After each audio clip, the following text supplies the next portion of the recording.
ஓம் அமிர்தேஸ்வரியே நமக. ஓம் நம சிவாய. ஷீஜா 7 வயது சிறுமி.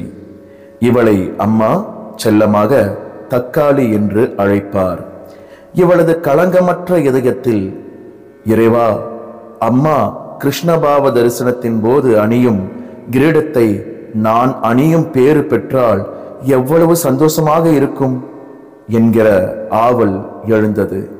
ஆனால் அவளது ஆவல் நிறைவேறுவது சாத்தியமல்ல என்பதை அவளே அறிவாள். அந்த ஆண்டு கிருஷ்ண ஜெயந்தி நன்னாளில் தக்காளி ஆசிரமத்திற்கு வந்தாள்.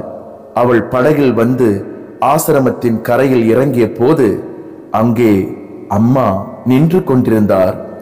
அம்மா தக்காளி படகிலிருந்து இறங்கியதும் அவளது கையை பிடித்தவாறு ஆசிரமத்திற்கு அழைத்துச் சென்றார். ஆசிரமத்தில் சில குழந்தைகள் பிருந்தாவனத்தில் பாலகோபாலன் நிகழ்த்திய சில லீலைகளை நாட்டுப்புற நடனமாக ஆடுவதற்கு வேடம் அணிந்து நின்றார்கள். அம்மா தக்காளியை கோயிலுக்குள்ளே கூட்டிக் கொண்டு போய் அவளை கிருஷ்ணனாக அலங்கரித்தார்.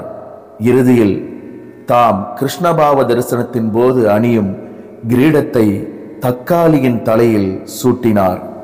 தக்காளி பாலகோபாலனைப் போலவே காட்சியளித்தாள். பின்னர் தக்காளியை வெளியே அழைத்து வந்த அம்மா மற்ற குழந்தைகளின் நடுவே நிற்க வைத்தார். பிறகு அந்த குழந்தைகளை தக்காளியை சுற்றி நடனமாடச் சொன்னார். தக்காளி தன்னுடைய ஆவல் நிறைவேறியதை குறித்து மிகவும் மகிழ்ந்தாள். தக்காளியின் ஆவலை அவள் கூறாமலேயே அம்மா புரிந்து கொண்டு அதை நிறைவேற்றி வைத்தார்.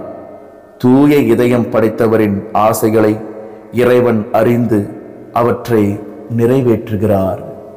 ஓம் அமிர்தேஸ்வரியை நமக. ஓம் நம சிவாய.